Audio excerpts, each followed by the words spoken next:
All right. Okay, well let's go ahead and get started. Thank you for joining us here in the Baldwin booth. My name's Kevin. I'm the Director of Marketing and have quite a few things to tell you about today. First, a little bit about Baldwin if you're not familiar. Baldwin has been around for over 70 years. We're known for making high quality, beautiful door hardware. I really appreciate you spending some time and coming into the booth. Are there any questions perhaps that I could answer?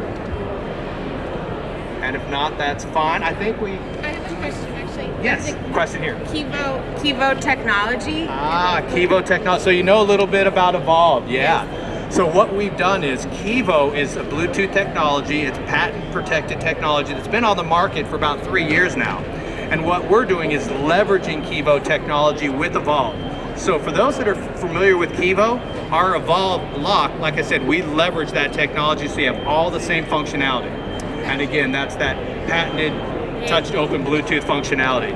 We also have some nice Bellinis for you all. If you're thirsty, the Bellini is peach and champagne, and we have those for you here on the bar. So we ask that you all grab a Bellini and walk around and check out some of the hardware.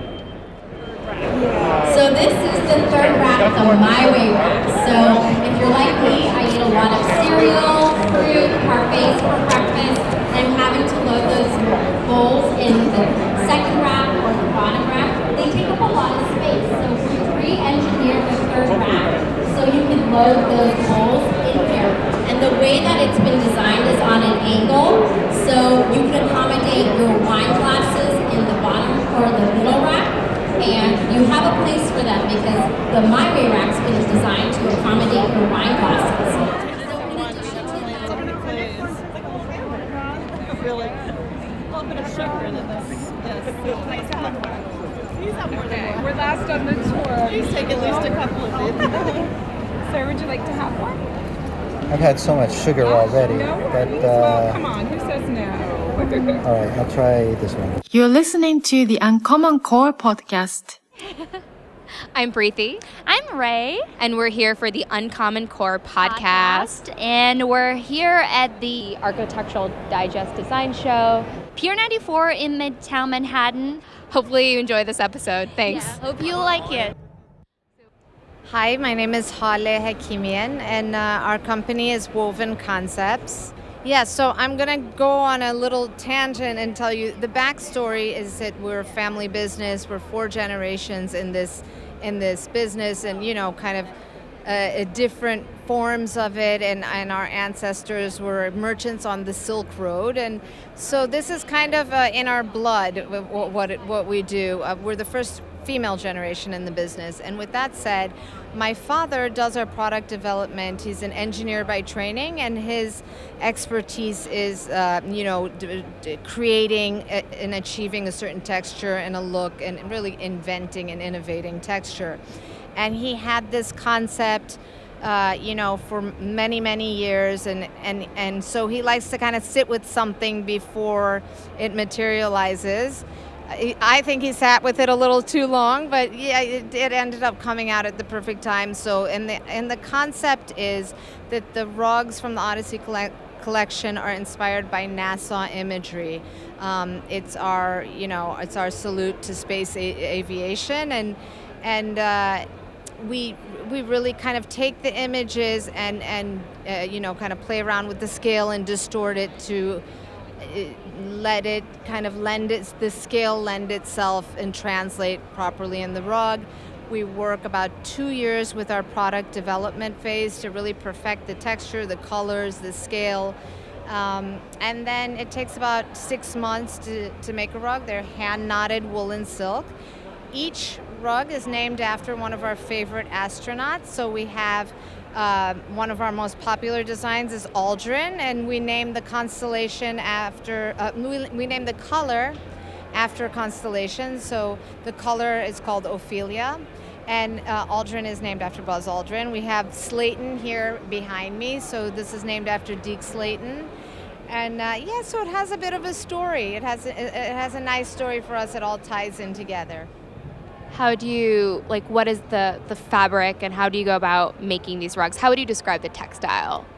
Yeah, it's a good question. So the first thing I would say is that it's multi-textural, and it has a very kind of organic feel. It's not so deliberate like you would typically see a rug that has a high-low pile, and the low pile is cut in a very kind of delineated, deliberate way. This is, kind of more organic. It has a lot of movement. It has a lot of different levels. And it's hand knotted, as I said, hand knotted wool and natural silk. The other thing that I would describe about the texture is that we distress the wool to give it a really kind of vintage vibe. So when you feel it and you see it, it evokes, something old world. But in terms of the color and the pattern, it has a very contemporary aesthetic and mood to it. So we're kind of pairing contemporary with vintage. So for our listeners, these are very large, beautiful rugs that have this, like you said, organic vintage feel, and they kind of remind me of Indian, maybe to even like some degree lightly Persian rugs. Yeah. Can you talk to me about, so for our listeners again, we are looking at some pops of violet or magenta or bright yellow on top of this very kind of natural organic feel. Can you talk to me about where those colors come from and why pops of color? Yeah, so I think that colors are just, we work as a team to create the palette of each rug, and it's just each palette is to invoke a certain mood. We have, the Cooper Larissa that's behind you has golds and coppers and beige tones that are what I call very romantic colors.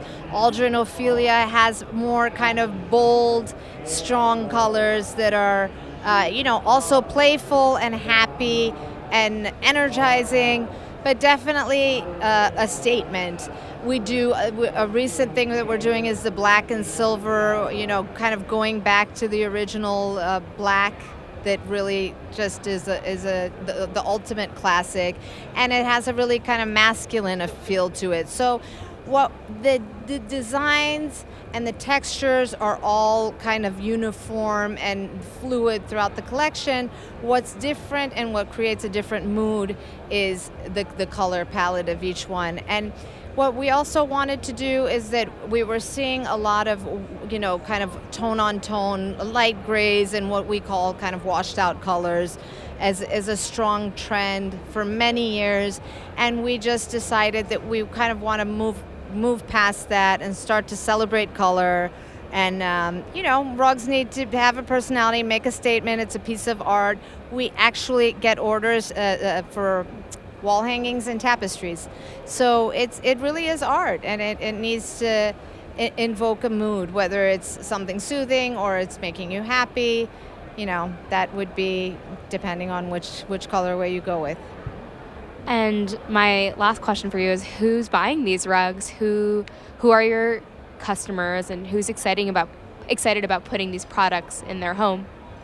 Yeah, so it's unexpectedly, there's no rhyme or reason. I think we had in mind when we, kind of rebranded our company from focusing on traditional designs more towards contemporary colors and patterns.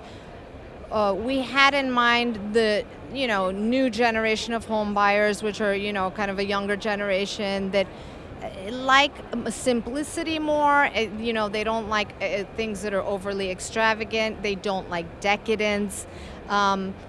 So that's what we had in mind. We wanted to create something that's earthy, but still luxury in terms of its quality and texture. And that was our, kind of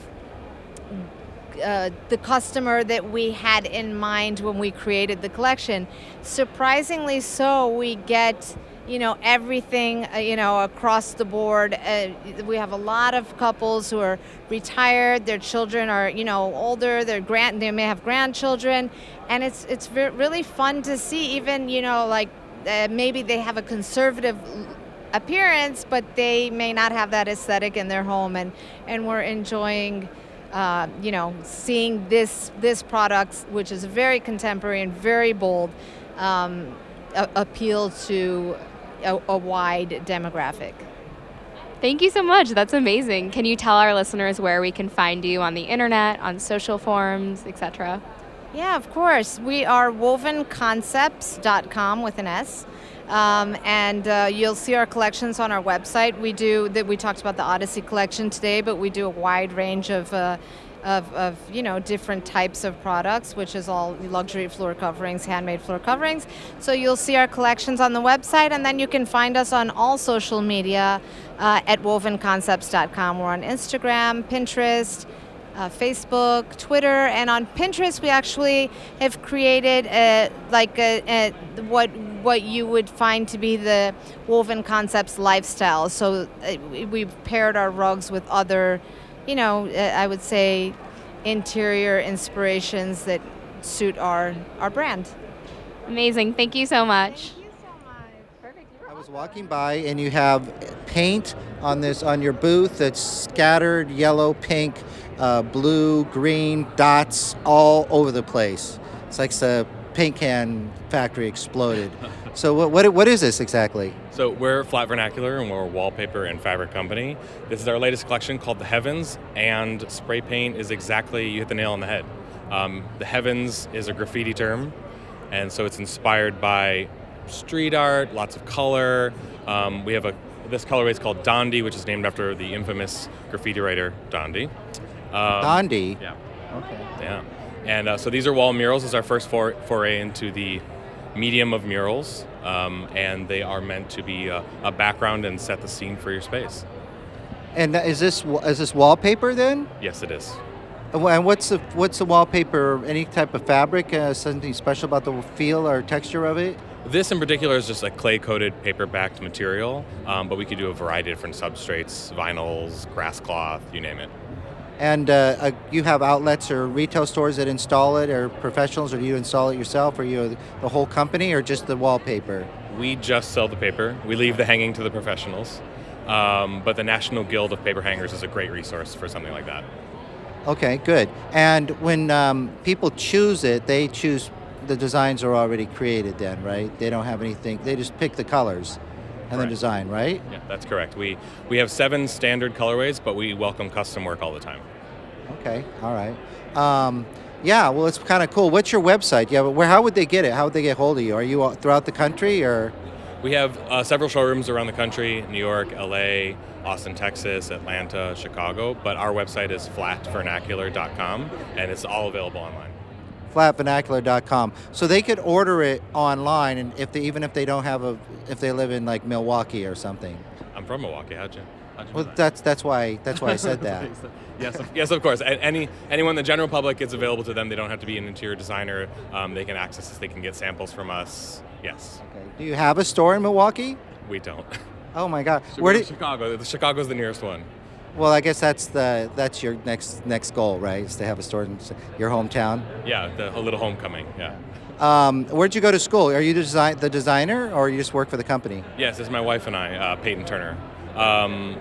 We both went to school at the Maryland Institute College of Art in Baltimore. Oh, okay. I was wondering if it was a Milwaukee Institute of Art and Design. No. Oh, okay. So what's your name again? Brian Casper. Brian? Okay. Well, nice talking to you. Thanks for coming And yeah, sure. That's you have these. You're giving away these little teeny boxes with little cats inside. Right. What's the idea behind that? Well, pink is the company color, and we decided we love cats, and people need to adopt a little pink cat to remember us. Yeah, that's a great idea, and I think it'll work. Okay, great. Thanks a lot. Thanks. Okay, bye-bye. Hi, can you tell us who you are and a little bit about your brand? My name is Mark Perry, and I'm a sculptor. I sculpt in wood, and I'm from Westerly, Rhode Island. I originally started doing this work on Nantucket Island, where I lived for 20 years, and my work has its roots in folk art.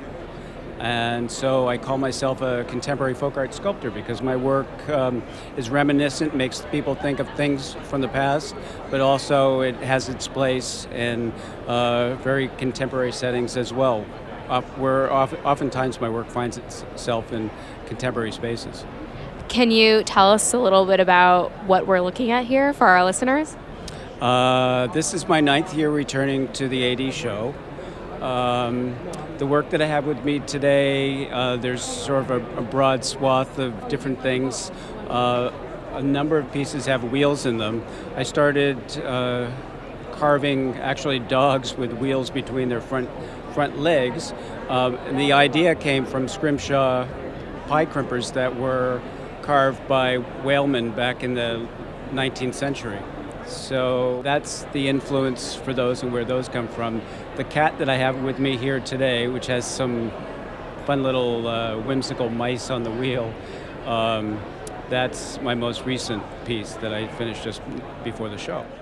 So for people who are tuning in, Mark's stuff is really incredible and astounding. You walk up to the booth and it's animals leaping with wheels in between their forearms.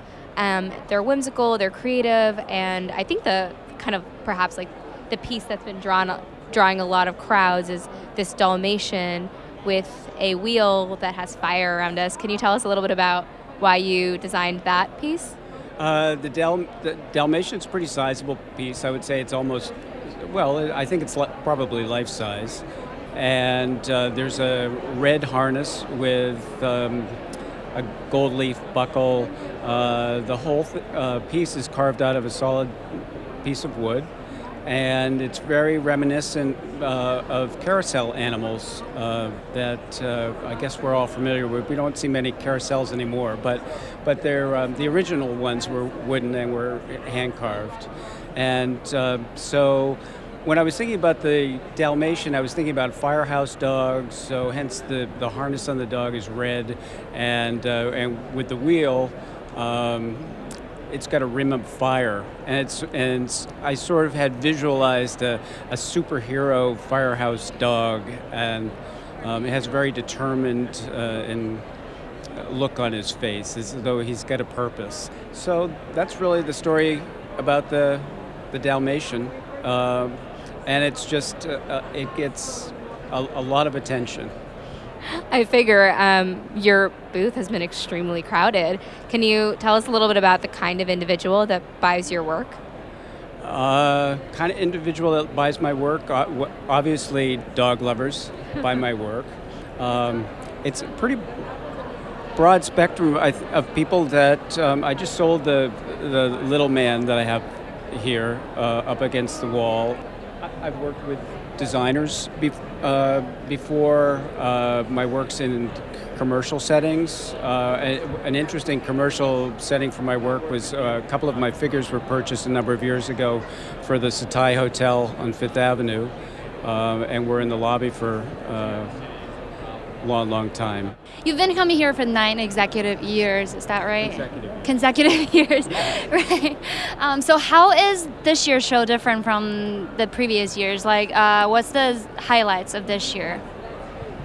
In general, at the show, I have to be honest with you, I'd never leave my booth, because you never know when somebody's going to come in that wants to purchase something. So I haven't even gone around the rest of the show, but for myself, I get a very good response every year. So I would say that the response that I'm getting on the work that I have here this year is similar to past years. That's wonderful. Do you find that more men or women buy your works of art? I think it's more couples. I think when they agree on something and they fall in love with something together, it makes it easier to make a purchase. So. And just from your own perspective and your own collection, how do you feel differently? Like, I mean, coming here for almost 10 years it's like a long period of time. Do you feel any different, like different from the first time you ever came here? No, I think to be in New York is very exciting. I only live 2.5 hours from here, and my wife and I like to come in frequently into the city anyways. But there's always a good vibe here at the show. There's always a lot of people, as there are right now, going through, and it's consistent from one day to the next. So before I came to the AD show, I would do smaller craft shows. And once I came to the AD show, this is the only show that I do all year long. So it's really been great. That's amazing. And can you tell us what it's like to be self-taught? Any advice you have to people who are interested in starting themselves and or starting a business? Well, if you're self-taught, I think there's a little bit of fear that fuels your, it's a combination of fear and passion, I think, that make it work. And it's just hard work and pushing through that fear. And it's definitely well worth it. Fantastic. Can you tell us where our listeners can find you on the internet? My website is markaperry.com, and they can see my work there, works that are available for sale. They can see photos of my work in place, publications that I've have my work published in, and and I'm also on Facebook as well at Mark A. Perry Sculptor for Facebook. Amazing. Thank you so much, Mark. Take care. I realized I didn't have it on, so let me just double check that the counter is moving. Okay, so all right. Now, what attracted me here to you and this booth is it's obviously standing out from all the other booths because it's neon. Thank you. It stands out like neon Yeah. because it is neon. Now, neon artists, neon must be a dying art. First off, let me ask you: is that true? Yeah, neon had like a huge thing in the 80s and 90s, and because of price point, because it is blown glass and it is working with natural gases, has kind of taken a side to more industrious art and lighting, like fluorescence or anything like that. Of course. It's it is a dying art form. And in case I forget, what's your name and what's your studio? Sure. Well, my name is Brad Silk. I'm actually a creative consultant, and I'm working with Marco Guglielmino, who's the artist himself. He works here in Brooklyn, mostly out of Brooklyn Glass and Gowanus, but also works out of his house in Sunset. Guglielmino? Yeah. He's the other Google. Yes. Okay, so and he makes these squiggly neons, which are kind of googly too. But neon signs are disappearing. They used to be all across the United States. Do you have are you in love with neon, or is it just kind of fell upon this kind of a thing, you and him both? Yeah. Well, I know him personally, and I started working with him. But his interest probably does stem from being in the 80s and 90s as like a teen and being interested in the New York City lights, but his also interest comes from being a hairstylist. He's really interested in the organic form and color. Okay. So that's something that he really plays with, and why he doesn't really do signs ever, because he's more interested in the three-dimensional forms and shapes that the glass can take. Right, they're mostly sculptures, basically, neon sculptures. But even in that, like, I don't see neon anywhere anymore, and it comes, different colors are created by different elements inside a vacuum tube, right? Yeah, there's actually 4 different noble gases, which produce their own colors and textures. And then you can also add mercury to it, and once the mercury liquid heats up into a gas, that will change. So there are some that, as you turn them on and off, will change color because the mercury might be solidifying or evaporating. Okay, and how long will they last, though? How long will the neon last? Yeah, that's actually one of the most popular questions here. Basically, as long as the glass is intact, the gas lives inside and therefore will always be working. And with him, he often will be able to repair the glass itself too. So even if it does break or chip, he could most likely repair it and keep that same piece going. Right. I think I was thinking about it, and I think when you see the exhibit of neon, it's very nice, but sometimes people might only buy one piece, and one piece, it's kind of hard to imagine but one piece really stands out in a room. It really looks nice. I mean, there's nothing else like it. So most people, I guess, just buy one or 2 pieces, right? Yeah, I mean, usually it's custom work too, Yeah. and it's fit into a alcove or spot, and he can install and submerge the actual electrical parts of it into the wall or into a unit. That's one of the reasons that he actually started making these sculptures with resin bases, is because then all the electricity is hidden. A lot of times people are afraid of that. But we did this booth with the rubber walls and floor because he likes the industrial parts of neon and seeing the electricity, and when Right, all not over his not house. everybody does, though, Yeah, right? Yeah. his house is covered in neon, and he has all the electrodes open. Right. And you can just put a simple primer on it to make sure that it doesn't electrify anybody.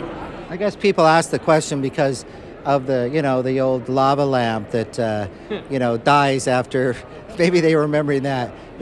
I think there's a huge island in the middle of the ocean of lava lamps, is what I understand. But so you have the freestanding neon sculptures, and then you have another thing, which is there's fish and there's hearts and there's body parts, and I guess you can put anything you want. But that's just another part of a different kind of sculpture, right? Do those light up or anything, or they just stand there?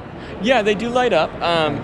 He does make some resin pieces that are just resin molds, but for this, it's actually a brain that's turned up on its side. So that, it's not a heart; it's a brain. Yeah, everyone thinks okay. it's a brain, which is actually part of his trick there. It's even the size of a normal person's heart. It's kind of an idea of becoming more logical, having your brain as a heart. But yeah, you can see the kois are lit up here. And with these new pieces, he's also incorporated some phosphorescent pigment. So even after you turn the light off, it will still glow. It will glow. All right, interesting. Yeah. All right, and what's the website? You have a website, or do you sell them in stores, or where can they buy these? I don't think you sell them in stores, right? You sell them on the website. Yeah, he often works more as like an artist, so he's in galleries. But he does have a website, which is marcoNYCneon.com. So MARCO and then neon? NYC, so Marco NYC. So MARCO NYC. I see. NEOW. That's sorry, NEON.com. Yeah, MARCONYC NEON.com. Yeah. All right, I got it. Well, thanks for talking to me. And as a brief, I hope you guys do well. I like neon. I mean, I just, there's something about it.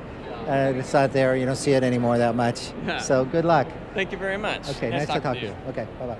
So, can you tell me a little bit about your work and who you are? I'm Randy Solin. I own Solin Glass. I've been blowing glass for 28 years, and I create one-of-a-kind glass pieces for the home or office. Can you describe one of your favorite pieces, or maybe something you're presenting here today? I always fall in love with 1 inch. I'm never truly happy with anything, but I could find an inch of every piece that I really love. So tell me a little bit about what inspires. So I'm seeing a lot of like purple, I'm seeing glass infused with different kinds of things. Can you describe what your art or pieces look like for our listeners? I think of myself as an abstract expressionist painter that uses glass. So each piece is like a three-dimensional painting to me. Very cool. How do you, for people who don't know how you do this, how do you go about blowing glass? I make every piece differently, but in general, I have 400 pounds of molten clear glass. Every time you get glass, it's called a gather, and I gather and gather over and over again. My pieces range in weight from 7 to 30 pounds, so I amass the most amount of glass that I can, then put a bubble into it, and then the air goes flying down the blowpipe and comes out the other end, and then it's hollow. Then I'll spend about 3 to 4 hours coloring it, and most of my pieces have clear glass over the outside layer. How do you color these pieces? It's all glass, pure glass from Germany, and I can buy it in all different particle sizes, from baby powder texture up to big chunks called frit. And then I pull glass out in the studio called cane, like spaghetti. I'll run 100 feet with my employees, and that makes all that linear quality in my work. So why glass? How did you get into this business? I saw it when I was still in high school. I went into an art building at Alfred University where I ended up going to school. There was a catwalk, and there was this cute boy, and it was in the dark, and he was pouring glass into a mold, and it was like liquid light just dripping. And I said, whatever he's doing, I'm going to do. And I changed my entire life in that moment. Is that when you... I was going to be a senator. My whole track up until then was political science. Oh my God. So how long have you been doing this for? 28 years. 28 years? Yeah. That's incredible. So I never, once I had that moment, that epiphany, I realized I wanted to be a senator because I thought I could change people's lives. And I realized I could change people's lives with art instead. Do you have a story or a moment when you really felt like you were changing someone's life with art? The people that buy my work usually have an emotional connection to it. I've had a lot of people, this sounds bad, but like when they get divorced, like women or sometimes men, they'll come and this will be the first thing that they buy for themselves. And quite often people cry in my booth. How does that make you feel? That sounds like it's amazing. What a huge blessing that they feel so emotional that I've touched them. I'm like, okay, this is working. That's beautiful. So, is this your first time at this? This is my 11th year. Oh, wow. That's incredible. I've been here 11 years. How has this design show changed or evolved in your personal experience? Oh, my goodness. It's completely different. There was no maid section when I started. I would be next to a Hummer, like the car, and a guy with Pakistani rugs and an orchid grower, and then there'd be me. Do you like this new setup? I love it. Why do you love it? This is my favorite show that I do in the year. It's beautiful. It's the best quality. I love everything about it. That's amazing. And how do you go about attracting? I mean, I don't know. Maybe the art does it for itself, but how do you go about talking to people and bring them in your booth and getting them excited about your work? I wait, I guess, until they stop and they get drawn in, and then I start talking to them. Yeah. Hopefully, the work's strong enough that it pulls people in on their own. Well, I love that. I love the idea of people buying things for themselves and, it being a place for love and change. Can you remind our listeners what your brand is and where they can find you on the internet? Solinglass, SOLINGLASS.com, or galleries all over the country. If you go to my website, you can see who represents me all over the country. Amazing. And I have one last question. Is this industry dominated by men or women? Men. Is that challenging or hard? It just always has been, I guess. I don't have a very thin skin, so it hasn't bothered me. And it just is the way it is. I just have always, all my peers have been men for 90% of my career. There are a few women. When I started, there was probably 10 in the country, and now there's hundreds. So it's changing all the time. Why do you think it's so dominated by men? I think maybe because it's so physical, which might be a sexist statement, but I don't know. I really don't know. It's hot, dirty, sweaty. That's all I do is lift things and sweat. Maybe a lot of women don't want to do that. I don't know. This is really funny for, listeners who can't see your work. The work is so stunning and elegant. It's all very light glass fixtures, so I do not connote it with hot and sweaty and dirty, but yeah, I see lots of pinks, blues, purples, massive. And they're very massive. All right, well, thank you so much. Thank you. There we go. Okay, so you have all of this furniture. It's hard to stand out. Walking by your booth, I talked to the guy over there with neon. This stands out about as much as the neon does. It's just crazy. What is this stuff you have? Can you explain? You have 3 things on exhibit. One of them is blue, one of them is yellow, and one of them is red. And they are what? They're functional sculptures. Each of them is a 3-dimensional line drawing of a chair done in different number of movements.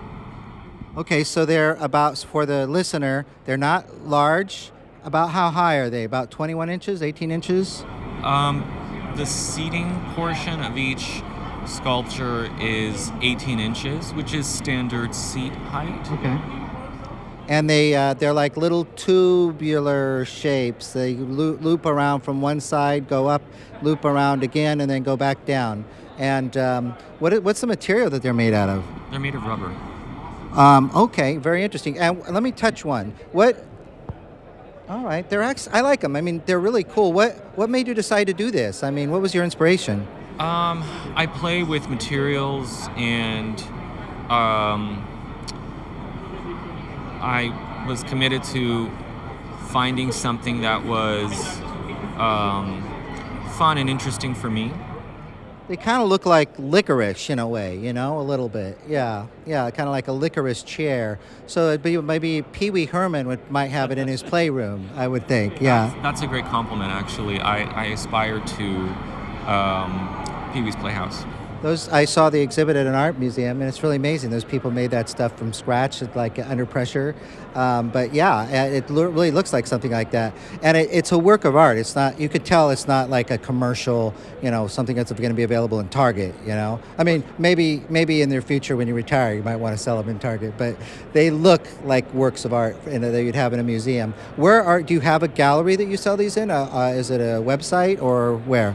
Well, I'm brand new. This is my very first show.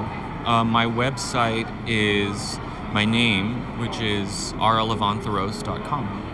So ARALEVONTHOROSE.com.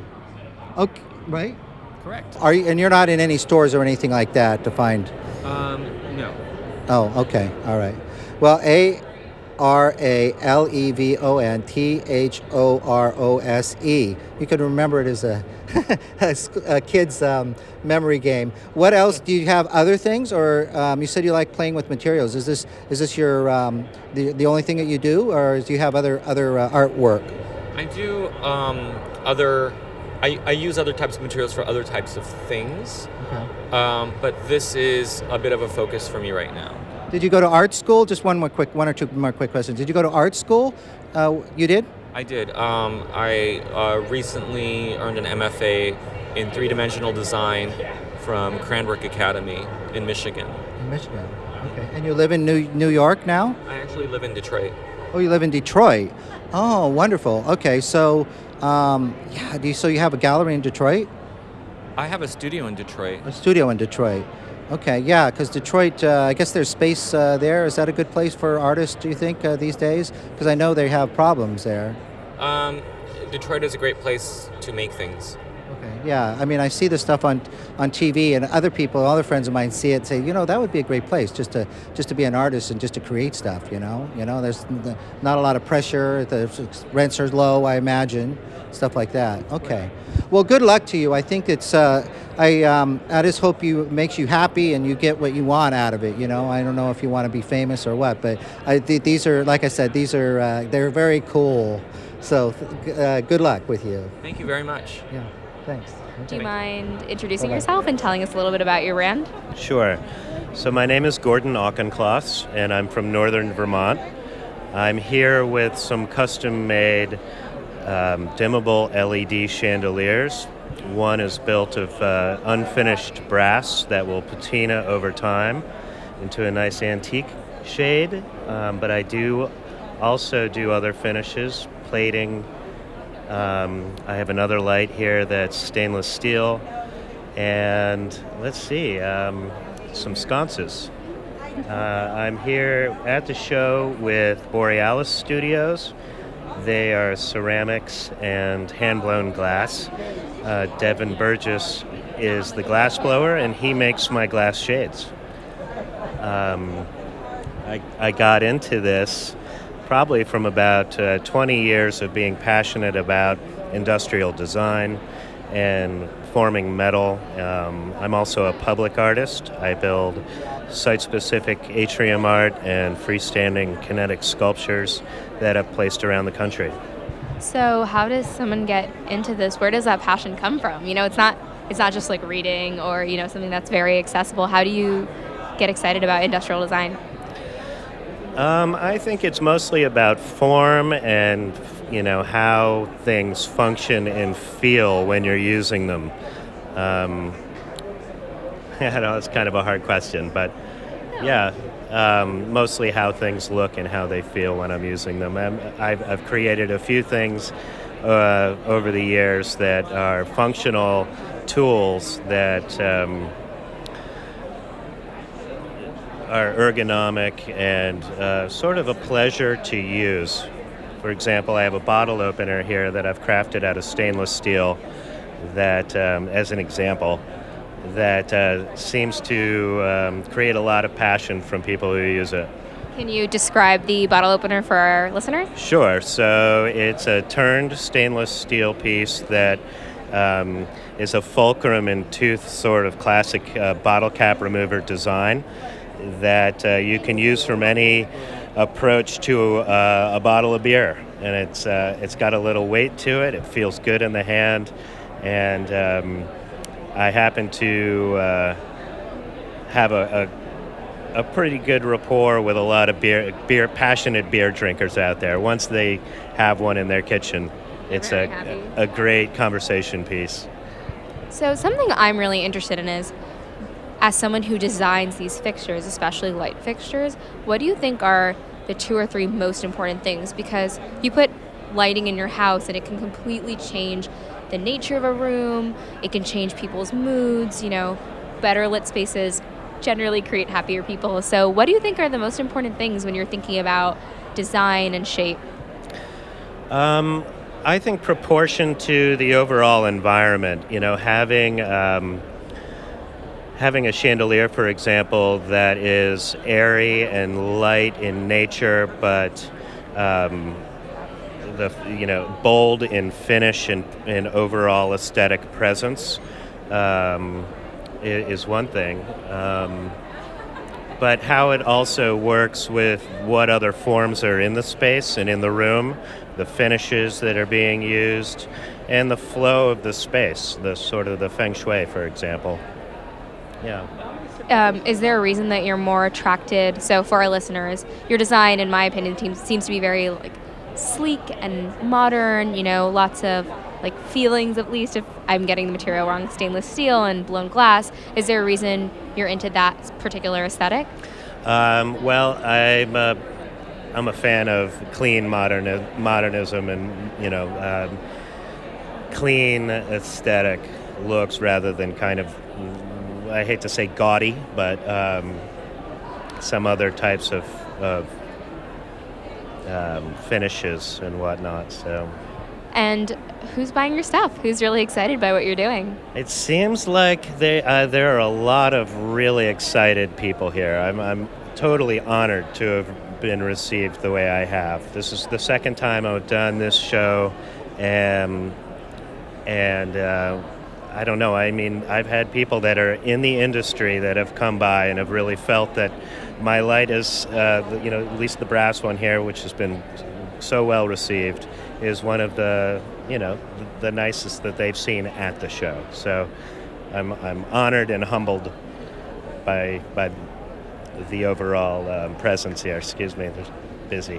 No, that's amazing. Your booth's actually extremely busy, which is why I came here in the first place. But I am 23, I'm squarely a millennial, and I was immediately drawn to your designs because it feels fresh and energetic, but also not, kind of, I'd use your words too, gaudy or over ornate. It just feels like it fit really well into a chic, modern space. Do you mind telling our listeners where they can find you on the internet? So I do have a website which is in flux at the moment, to be updated soon with my newer work. This stuff's fresh off the bench. But if they were to find me at GordonAuchincloss.com, or just Google Gordon Auchincloss, they would probably find my website there. It's sort of a mixture between my public artwork and some of the lights I've built. And if they wanted to email me, I would be happy to furnish images and information about some of the other custom work I've done. So there's an array of other sconces and chandeliers, different configurations. Do you mind spelling your name out for our listeners? Yeah, I'd be happy to. So Gordon, Gordon, and Auchincloss is AUCHINCLOSS, like Sam. You've been listening to the UnCommonCore podcast with Thomas Howell. I'm Satoko Smith. Thank you for listening.